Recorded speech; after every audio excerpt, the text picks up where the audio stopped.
ಎಲ್ರಿಗೂ ನಮಸ್ಕಾರ. ಪ್ರಿಮಾನು TV Kannada YouTube ಚಾನಲ್ಗೆ ನಿಮ್ಮೆಲ್ಲರಿಗೂ ಕೂಡ ಸ್ವಾಗತ. ಸ್ನೇಹಿತರೆ, ಇವತ್ತಿನ ವಿಡಿಯೋದಲ್ಲಿ ಯಾವ ವಿಚಾರದ ಬಗ್ಗೆ ವಿಡಿಯೋ ಮಾಡ್ತಾ ಇದ್ದೀನಿ ಅಂತ ಆಲ್ರೆಡಿ ನಿಮಗೆ ತಮಿಳು ನೋಡಿ ಗೊತ್ತಾಗಿರುತ್ತೆ ಆ್ಯಂಡ್ ನೋಟಿಫಿಕೇಷನ್ಸ್ ಕೂಡ ನೋಡಿರ್ತೀರಾ. ಎಸ್, ನಮ್ಮ ಶಿಕ್ಷಕರ ಒಂದು ನೇಮಕಾತಿ ಅಂತ ಬಂದಾಗ ಒಂದಷ್ಟು ದಿನಗಳ ಹಿಂದೆ ಡ್ರಾಫ್ಟ್ ನೋಟಿಫಿಕೇಷನನ್ನು ಬಿಟ್ಟಿದ್ರು. ಸೊ ಆ ನೋಟಿಫಿಕೇಷನ್ ತುಂಬ ಜನಕ್ಕೆ ಸ್ಯಾಟಿಸ್ಫ್ಯಾಕ್ಷನ್ ಇರಲಿಲ್ಲ. ಬಹಳಷ್ಟು ಲೋಪದೋಷಗಳಿಂದ ಕೂಡಿದಂತಹ ಒಂದು ಡ್ರಾಫ್ಟ್ ನೋಟಿಫಿಕೇಷನ್ ಆಗಿತ್ತು. ಏನೇನು ಎಕ್ಸ್ಪೆಕ್ಟೇಷನ್ಸ್ ಇದೆ ನಮಗೆ ಅಂದರೆ, ಇವಾಗ 29ಗೆ ಅಬ್ಜೆಕ್ಷನ್ ಮುಗ್ದಿದೆ ಅಲ್ವಾ. ಸೊ 29ಗೆ ಅಬ್ಜೆಕ್ಷನ್ ಆದಮೇಲೆ ಯಾವಾಗ ನೋಟಿಫಿಕೇಷನ್ ಬಿಡ್ತಾರೆ ಆ್ಯಂಡ್ ಯಾವಾಗ ಎಕ್ಸಾಮ್ ಕಂಡಕ್ಟ್ ಮಾಡ್ತಾರೆ. ಸೊ ಇದೆಲ್ಲ ಒಂದು ಸ್ಪರ್ಧಾರ್ಥಿಗಳಿಗೆ ಒಂದು ಆತಂಕ ಇರುತ್ತೆ, ಯಾವಾಗ ಬಿಡ್ತಾರೆ, ಆಮೇಲೆ ಓದೋದಕ್ಕೆ ನಮಗೆ ಎಷ್ಟು ಟೈಮ್ ಕೊಡ್ತಾರೆ ಅಂತ. ಸೊ ನಮಗೆ ಡ್ರಾಫ್ಟ್ ನೋಟಿಫಿಕೇಷನ್ ಏನು ಬಿಟ್ಟಿದ್ರು ಅದರಲ್ಲಿ ಕಂಪ್ಲೀಟಾಗಿ ನಮಗೆಲ್ಲವೂ ಕೂಡ ಹೊಸದಾಗಿ ಆ್ಯಡ್ ಮಾಡ್ತಾ ಹೋದರು. ಹೌದಾ.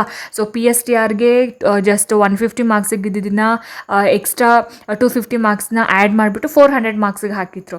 ಆ್ಯಂಡ್ HSTR 200 ಮಾರ್ಕ್ಸಿಗೆ ಇದ್ದಿದ್ದನ್ನು ಎಕ್ಸ್ಟ್ರಾ 200 ಮಾರ್ಕ್ಸ್ನ ಆ್ಯಡ್ ಮಾಡಿ 400 ಮಾರ್ಕ್ಸ್ಗೆ ಹಾಕಿದ್ರು. ಸೊ ಈ ರೀತಿ ಬರವಣಿಗೆಯನ್ನು ಕೂಡ ತಂದುಬಿಟ್ಟಿದ್ರು PSTR ಮತ್ತು HSTRನಲ್ಲಿ. ಸೊ ಅದನ್ನು ಸ್ಪರ್ಧಾರ್ಥಿಗಳಿಗೆ ರಿಸೀವ್ ಮಾಡ್ಕೊಳ್ಳೋಕ್ಕೆ ಆಗಲಿಲ್ಲ. ಇದೆಲ್ಲವೂ ಕೂಡ ಹೊಸದು.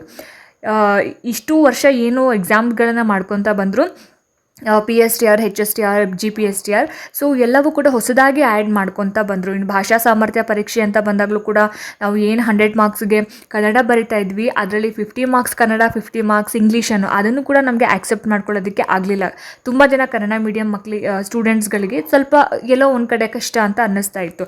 ಸೊ ಹಾಗಾಗಿ ಏನು ಹಳೆ ನೋಟಿಫಿಕೇಷನ್, ಡ್ರಾಫ್ಟ್ ನೋಟಿಫಿಕೇಷನ್ ಬಿಟ್ಟಿದ್ರು, ಅದರಲ್ಲಿ ಒಂದು ಪರೀಕ್ಷಾ ವಿಧಾನದಲ್ಲಿ ಬಹಳಷ್ಟು ಕೊರತೆಗಳಿದ್ವು. ಆ್ಯಂಡ್ ವಯೋಮಿತಿ ಬಹಳಷ್ಟು ಕಡಿಮೆ ಕೊಟ್ಟಿದ್ರು. ಜಸ್ಟ್ 3 ಇಯರ್ಸ್ ಅಷ್ಟೇ ಜಾಸ್ತಿ ಮಾಡಿದರು. ಆ್ಯಂಡ್ ಹಿಂದಿ, ಗಣಿತ, ಕನ್ನಡ ಶಿಕ್ಷಕರಿಗೆ ಒಂದಷ್ಟು ಪೋಸ್ಟ್ಗಳನ್ನು ಹೆಚ್ಚಿಗೆ ಮಾಡೋದಕ್ಕೆ ಅಥವಾ ಕರೆದೇ ಇಲ್ಲ, ನೋಟಿಫಿಕೇಷನ್ನೇ ಕರೆದಿಲ್ಲ ಹಿಂದಿ ಕನ್ನಡ ಶಿಕ್ಷಕರಿಗೆ. ಆಮೇಲೆ PSTR ಪೋಸ್ಟ್ ಹೆಚ್ಚಳ ಮಾಡಬೇಕು ಅಂತ, ಆಮೇಲೆ ಕಂಪ್ಯೂಟರ್ ಶಿಕ್ಷಕರ ಪೋಸ್ಟ್ ಹೆಚ್ಚಳ ಮಾಡಬೇಕು, ಮ್ಯೂಸಿಕ್ ಟೀಚರ್ಸು. ಸೊ ಈ ಥರ ಬಹಳಷ್ಟು ಒಂದು ಗೊಂದಲಗಳು ಆ ನೋಟಿಫಿಕೇಷನಲ್ಲಿ ಇದ್ವು. ಸೊ ಇವಾಗ ಏನು 2 ದಿನದಲ್ಲಿ ನೋಟಿಫಿಕೇಷನ್ ಆಗತ್ತೆ ಅಂತ ನಾನು ತಮ್ನೇನಲ್ಲಿ ಹಾಕಿದ್ದೀನಿ. ಸೊ ಇದೆಲ್ಲವನ್ನು ಕೂಡ ನಾವು ಎಕ್ಸ್ಪೆಕ್ಟ್ ಮಾಡ್ತಾ ಇದ್ದೀವಿ. ಮತ್ತೆ ನೋಟಿಫಿಕೇಷನ್ ಅಫಿಷಿಯಲ್ ಆಗಿ ನೋಟಿಫಿಕೇಷನ್ ಆಗುತ್ತೆ, ಡೆಫಿನೆಟ್ಲಿ 2 ಡೇಸಲ್ಲಿ ನೋಟಿಫಿಕೇಷನ್ ಆಗುತ್ತೆ. ಸೊ ಆವಾಗ ಪರೀಕ್ಷಾ ವಿಧಾನದಲ್ಲಿ ಬದಲಾವಣೆ ಆಗುತ್ತೆ, ವಯೋಮಿತಿ ಹೆಚ್ಚಿಗೆ ಆಗುತ್ತೆ. ಹಾಗೆಯೇ ಇನ್ನು ಉಳಿದಿರೋ ಹಾಗೆ PSTR ಮತ್ತು ಗಣಿತ ಕನ್ನಡ ಶಿಕ್ಷಕರ ಒಂದು ನೇಮಕಾತಿ ಬಗ್ಗೆ ಇದೆಲ್ಲ ಏನಾಗುತ್ತೆ ಅನ್ನುವಂತಹ ಒಂದು ಕನ್ಫ್ಯೂಷನಲ್ಲಿ ಇದ್ದೀವಿ. ಹೌದಾ. ಸೊ ನಮಗೆ ಗೊತ್ತಿರೋ ಹಾಗೆ PSTR ಅಂತ ಬಂದಾಗ ಮುಂಚೆ ಯಾವ ರೀತಿ ಇತ್ತು, 70% ಬಂದುಬಿಟ್ಟು ನಮಗೆ CETನಲ್ಲಿ ಇತ್ತು. ಹಾಗೆಯೇ ಶಿಕ್ಷಕರ ಅರ್ಹತಾ ಪರೀಕ್ಷೆ ಅಂತ ಬಂದಾಗ TETನಲ್ಲಿ 20% ಇತ್ತು. ಇನ್ನು ನಿಮ್ಮ PUCನಲ್ಲಿ 8% ಮತ್ತು B.Ed 2% ಅಂತ ಇತ್ತು. ಇವಾಗಲೂ ಕೂಡ ಅದೇ ಇರುತ್ತೆ. ದೆರ್ ಇಸ್ ನೋ ಚೇಂಜಸ್, ಆಯಿತಾ. ಅದರಲ್ಲಿ ಯಾವುದೇ ಒಂದು ಬದಲಾವಣೆಗಳು ಆಗೋದಿಲ್ಲ. ಸೊ ಇದರಲ್ಲೂ ಅಷ್ಟೇ GPSTRನಲ್ಲೂ ಅಷ್ಟೇ 70% ಬಂದು CET ಇರುತ್ತೆ, 20% TET ಇರುತ್ತೆ, ಆ್ಯಂಡ್ 10% ಬಂದು ನಿಮ್ಮ B.Ed ಮತ್ತು ಡಿಗ್ರಿದು ಕನ್ಸಿಡರೇಷನ್ ಮಾಡ್ತಾರೆ. ಹಾಗೆಯೇ ಏನು ಹೈಸ್ಕೂಲ್ ಅಂತ ಬಂದಾಗ್ಲೂ ಅಷ್ಟೇ, ಏನು ಪ್ರೌಢಶಾಲಾ ಶಿಕ್ಷಕರ ನೇಮಕಾತಿ ಅಥವಾ ಅಸಿಸ್ಟೆಂಟ್ ಮಾಸ್ಟರ್ಸ್ ಅಂತ ಏನು ಕರಿತೀವಿ. ಸೊ ಅದರಲ್ಲಿನೂ ಕೂಡ ಹಾಗೇ 85:15 85 ಬಂದುಬಿಟ್ಟು ನಮಗೆ ಕಂಪ್ಲೀಟಾಗಿ ಏನರಲ್ಲಿರುತ್ತೆ, CETನಲ್ಲಿ ಇರುತ್ತೆ. ಆ್ಯಂಡ್ ಇದಕ್ಕೆ there is no TET and no PG. HSTR ಅಂತ ಬಂದಾಗ, ಹೈಸ್ಕೂಲ್ ಟೀಚರ್ಸ್ ಅಂತ ಬಂದಾಗ ನಮಗೆ ಯಾವುದೇ ರೀತಿಯಾದಂತಹ PGನೂ ಕೂಡ ಇರೋದಿಲ್ಲ, ಹಾಗೆಯೇ TETನೂ ಕೂಡ ಇರೋದಿಲ್ಲ. ಹೌದಾ. ಸೊ ಅದು ನಮಗೆ ಮುಂಚೆನೇ ಗೊತ್ತಿತ್ತು. ಸೊ ಇಲ್ಲಿ ಏನಾಗಿದೆ, ಸ್ಪರ್ಧಾತ್ಮಕ ಪರೀಕ್ಷೆಯಲ್ಲಿ 85%ನ ನಾವು ಕನ್ಸಿಡರ್ ಮಾಡ್ತಾರೆ, ಆ್ಯಂಡ್ ಪದವಿಯಲ್ಲಿ 13% ಮತ್ತು B.Edನಲ್ಲಿ 2%. ಇದು ಹೀಗೆ ಇರುತ್ತೆ. ಓಕೆ, ಇದರಲ್ಲಿ ಏನೂ ಚೇಂಜಸ್ ಇಲ್ಲ.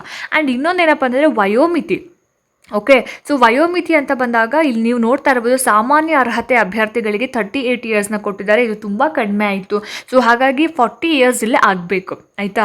ಸೊ 35 ಇತ್ತು, 3 ಇಯರ್ಸ್ ಎಕ್ಸ್ಟ್ರಾ ಮಾಡಿದರು, ಸೊ 38. ಸೊ ಇದಕ್ಕೂ ಕೂಡ ಅಬ್ಜೆಕ್ಷನ್ ಹಾಕಿದ್ದಾರೆ, ಆಯಿತಾ. ಸೊ ಹಾಗಾಗಿ 40 ವರ್ಷಗಳಂದರೆ 5 ಇಯರ್ಸ್ನ ನೀವು ಆ್ಯಡ್ ಮಾಡ್ಕೊಳ್ಳಿ. ಮುಂಚೆ ಎಷ್ಟು ಇತ್ತು ಅದಕ್ಕೆ 5 ಇಯರ್ಸ್ನ ನೀವು ಆ್ಯಡ್ ಮಾಡ್ಕೋಬೇಕಾಗುತ್ತೆ. ವಯೋಮಿತಿಯಲ್ಲಿನೂ ಕೂಡ ಏನು ಹೆಚ್ಚಳ ಮಾಡೋ ಅಂಥದ್ದು. ಇನ್ನು ನೆಕ್ಸ್ಟು ಎಕ್ಸಾಮ್ ಪ್ಯಾಟ್ರನ್ ನಮಗೆ ನಾನು ಆಗಲೇ ಹೇಳ್ದಂಗೆ ಕಂಪ್ಲೀಟಾಗಿ ಡಿಸ್ಕ್ರಿಪ್ಟಿವ್ ಏನಿತ್ತು ಆ ಒಂದು ಡಿಸ್ಕ್ರಿಪ್ಟಿವ್ನ ತೆಗೆದು ಇವಾಗ ಏನು ಮಾಡ್ತಾರೆ ಅಂತಂದರೆ ಜಸ್ಟ್ MCQನ ಮಾತ್ರ ಮಾಡುವಂಥದ್ದು. ಎಲ್ಲ ಪರೀಕ್ಷೆಗಳಲ್ಲೂ ಅಷ್ಟೇ, PSTR ಆಗಿರ್ಬೋದು, GPSTR ಆಗಿರ್ಬೋದು, ಹಾಗೆಯೇ HSTR. ಸೊ ಪೇಪರ್ 1 ಹಾಗೆ ಇರುತ್ತೆ, ಆಯಿತಾ. ಪೇಪರ್ 1ನಲ್ಲಿ ಯಾವುದೇ ಒಂದು ಚೇಂಜಸ್ ಆಗಲ್ಲ. ಇನ್ನು ಪೇಪರ್ 2 ಅಂತ ಬಂದಾಗ ನಮಗೆ ಡಿಸ್ಕ್ರಿಪ್ಟಿವ್ ಏನಿತ್ತು, ಡಿಸ್ಕ್ರಿಪ್ಟಿವ್ ಪ್ಲಸ್ MCQ, ಅದರಲ್ಲಿ ಡಿಸ್ಕ್ರಿಪ್ಟಿವ್ನ ರಿಮೂವ್ ಮಾಡ್ತಾರೆ, ಜಸ್ಟ್ MCQ ಮಾತ್ರ ನಮಗೆ ಇರುತ್ತೆ. ಓಕೆ, ತಲೆ ಕೆಡಿಸ್ಕೋಬೇಡಿ. ತುಂಬ ಜನ ಅಭ್ಯರ್ಥಿಗಳಿಗೆ ಅದೊಂದು ಗೊಂದಲ ಆಗಿಬಿಟ್ಟಿತ್ತು. ಹೇಗೆ ರೈಟಿಂಗಲ್ಲಿ ನಾವು ತುಂಬ ಸ್ಲೋ ಆಗಿ ಬರಿತೀವಿ ಅಥವಾ ಟೈಮ್ ಮ್ಯಾನೇಜ್ಮೆಂಟ್ ಮಾಡೋಕ್ಕಾಗಲ್ಲ, ಅಥವಾ ಇನ್ನು ಎಕ್ಸ್ಟ್ರಾ ನಾವು ಎಫರ್ಟ್ ಹಾಕಬೇಕಾಗುತ್ತೆ. ಸೊ ಈ ಥರದ್ದೆಲ್ಲ ಗೊಂದಲಗಳಿದ್ವು ನಿಮಗೆ. ಸೊ ಅದು ಆ ಥರ ಯಾವುದೇ ರೀತಿಯಂತಹ ಒಂದು ಗೊಂದಲಕ್ಕೆ ಒಳಗಾಗಬೇಡಿ, ಪ್ಯಾನಿಕ್ ಆಗಬೇಡಿ, ತಲೆ ಕೆಡಿಸ್ಕೊಳ್ಳೋದಕ್ಕೆ ಹೋಗಬೇಡಿ. ಸೊ PSTR, HSTR, GPSTR ಎಲ್ಲವೂ ಕೂಡ ನಿಮಗೆ 200 ಮಾರ್ಕ್ಸ್ಗೆ ಅಷ್ಟೇ ನಿಮ್ಮ ಒಂದು ಎಕ್ಸಾಮ್ ಆಗುತ್ತೆ. Okay, there is no 400 marks and there is no negative marks. ಆಯಿತಾ, ನಿಮಗೆ ಯಾವುದೇ ರೀತಿಯಾದಂತಹ ಋಣಾತ್ಮಕ ಅಂಕಗಳನ್ನು ಈ ಒಂದು ಪರೀಕ್ಷೆಯಲ್ಲಿ ಇಟ್ಟಿರೋದಿಲ್ಲ. ಹಾಗೆಯೇ ಡಿಸ್ಕ್ರಿಪ್ಟಿವ್ನ ಕೂಡ ಕ್ಯಾನ್ಸಲ್ ಮಾಡ್ತಾರೆ. ಆಯಿತಾ, ಅದಾದಮೇಲೆ ಇನ್ನೊಂದೇನಪ್ಪ ಅಂತಂದರೆ BComದವ್ರಿಗೆ ಅವಕಾಶ ಇದೆನಾ, BCom ಅವ್ರಿಗೆ ಅವಕಾಶ ಕೊಡ್ತಾರಾ ಅಂತ. ಸೊ ಅದ್ರ ಬಗ್ಗೆ ಏನು ಒಫಿಷಿಯಲಾಗಿ ಏನು ನೋಟಿಫಿಕೇಷನ್ ಆಗುತ್ತೆ ನಮಗೆ ಆವಾಗಲೇ ಗೊತ್ತಾಗುತ್ತೆ ಇದು B.Ed ಅವ್ರಿಗೆ ಅವಕಾಶ ಇದೆಯೋ ಇಲ್ವೋ ಅಂತ ಹೇಳಿ.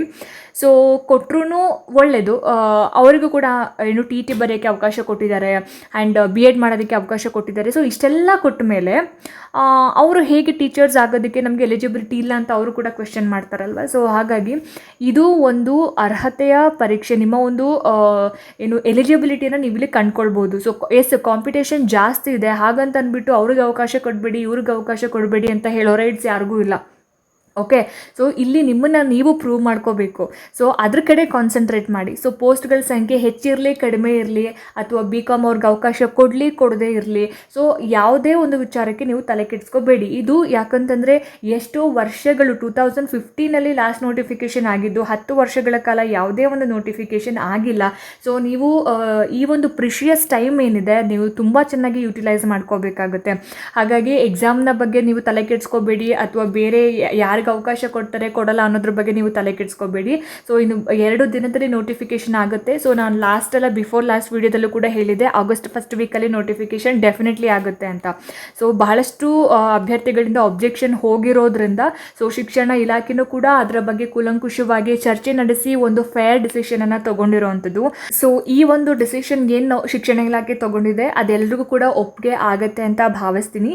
ಸೊ ಇದು ಏನಪ್ಪ ಅಂತ ಹೇಳಿದ್ರೆ ಇನ್ನು ನೆಕ್ಸ್ಟ್ ಇನ್ನೊಂದು 2-3 ಡೇಸಲ್ಲಿ ನೋಟಿಫಿಕೇಷನ್ ಆಗ್ತಕ್ಕಂತಹ ಎಲ್ಲ ಸಾಧ್ಯತೆಗಳು ಇರೋದ್ರಿಂದ ಇದ್ರ ಬಗ್ಗೆ ಏನು ನಾವು ಅಬ್ಜೆಕ್ಷನ್ ಹಾಕಿದ್ವಿ ಅದು ಎಲ್ಲವೂ ಕೂಡ ಕ್ಲಿಯರ್ ಆಗಿದೆ. ಆಯಿತಾ, ಸೊ ಈಗ ನೋಟಿಫಿಕೇಷನ್ ಬಂದ ನಂತರ ನಮಗೆ ಅಫಿಷಿಯಲಾಗಿ ಗೊತ್ತಾಗುತ್ತೆ ಯಾವ್ಯಾವುದರಲ್ಲಿ ಚೇಂಜಸ್ನ ಮಾಡಿದ್ದಾರೆ ಏನು ಅಂತ.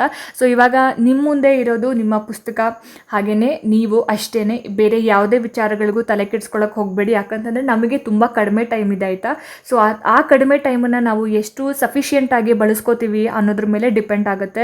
ನಮಗೆ 1-2 ಸಬ್ಜೆಕ್ಟ್ ಇಲ್ಲ ಓದ್ಕೊಳ್ಳೋದಕ್ಕೆ, ಎಷ್ಟು ಸಬ್ಜೆಕ್ಟ್ ಇದೆ, ನಮ್ಮ ಸ್ಪೆಸಿಫಿಕ್ ಸಬ್ಜೆಕ್ಟೇ ಎಷ್ಟೊಂದು ಇರುತ್ತೆ ಓದ್ಕೊಳ್ಳೋದಕ್ಕೆ. ಇನ್ನು HSTR ಅಂತ ಬಂದಾಗ ಅದು ಸ್ವಲ್ಪ ಅಡ್ವಾನ್ಸ್ಡ್ ಆಗಿರುತ್ತೆ, ನಾವು PU ಲೆವೆಲ್ ತನಕನೂ ಕೂಡ ಓದ್ಕೋಬೇಕಾಗುತ್ತೆ.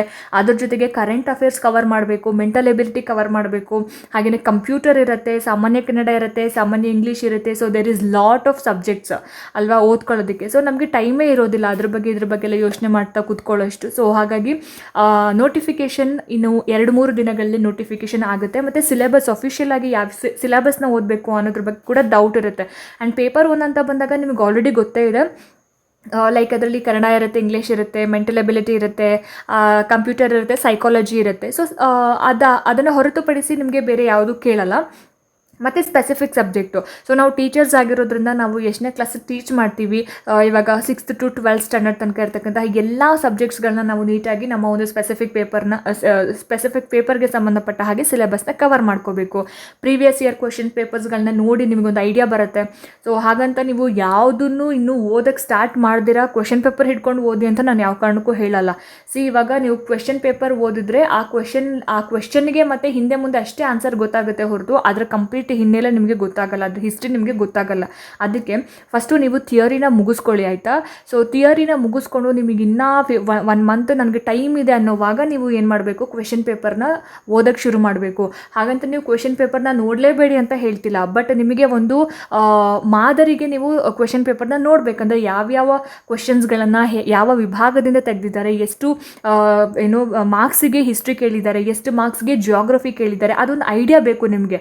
ಓಕೆ, ಅದನ್ನು ನೀವು ಅನಲೈಸ್ ಮಾಡಿ ಆದಮೇಲೆ ಕಂಪ್ಲೀಟಾಗಿ ಥಿಯರಿನ ಓದಿ ಕೂತ್ಕೊಂಡು ಥಿಯರಿ ಓದಿ ಆದಮೇಲೆ ನಿಮ್ಮದೆಲ್ಲ ಸಬ್ಜೆಕ್ಟು ಮುಗೀತಾ ಆಮೇಲೆ ನೀವು ಕ್ವೆಶನ್ ಪೇಪರ್ನ ತೊಗೊಂಡು ರಿವಿಷನ್ ಮಾಡ್ಕೊಳ್ಳಿ, ಕ್ವೆಶನ್ ಪೇಪರ್ ಮೇಲೆ ವರ್ಕೌಟ್ ಮಾಡಿ. ಆಯಿತಾ, ಅದಕ್ಕಿಂತ ಮುಂಚೆನೇ ನಾನು 10 years ಕ್ವೆಶನ್ ಪೇಪರ್ಸ್ನ ಕೂತ್ಕೊಂಡು ಸಾಲ್ವ್ ಮಾಡ್ತೀನಿ, ಇದಿಷ್ಟೇ ಸಾಕು ಅನ್ನುವಂತಹ ಭ್ರಮೆಯಲ್ಲಿ ಮಾತ್ರ ಯಾವ ಕಾರಣಕ್ಕೂ ಇರಬೇಡಿ.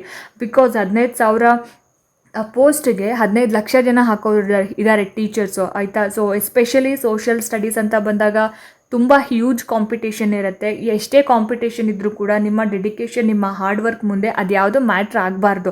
ಸೊ ಆ ಥರ ನೀವು ಕುತ್ಕೊಂಡು ಓದ್ಕೋಬೇಕಾಗತ್ತೆ. ಸೊ ಈ ಒಂದು ಟೈಮ್ನ ತುಂಬ ಚೆನ್ನಾಗಿ ಯೂಟಿಲೈಸ್ ಮಾಡ್ಕೊಳ್ಳಿ. ಸೊ ನೆಕ್ಸ್ಟು ಒಂದು ಅಫಿಷಿಯಲ್ ನೋಟಿಫಿಕೇಷನ್ ಆದಮೇಲೆ ಒಂದು ವಿಡಿಯೋನ ಮಾಡ್ತೀನಿ. ಆ್ಯಂಡ್ ನನ್ನ ಚಾನಲಲ್ಲಿ ಸೋಷಿಯಲ್ ಸ್ಟಡೀಸ್ಗೆ ಸಂಬಂಧಪಟ್ಟ ಹಾಗೆ ಇನ್ನು ಮುಂದೆ ಡೈಲಿ ಕ್ಲಾಸಸ್ನ ಮಾಡೋದಕ್ಕೆ ಶುರು ಮಾಡ್ತೀನಿ. ಎಲ್ರಿಗೂ ಆಲ್ ದ ಬೆಸ್ಟ್. ತುಂಬ ಚೆನ್ನಾಗಿ ಓದ್ಕೊಳ್ಳಿ. ಸಿಗ್ತೀನಿ ಮುಂದಿನ ವೀಡಿಯೋದಲ್ಲಿ. ಅಲ್ಲಿ ತನಕ ಎಲ್ರಿಗೂ ನಮಸ್ಕಾರ.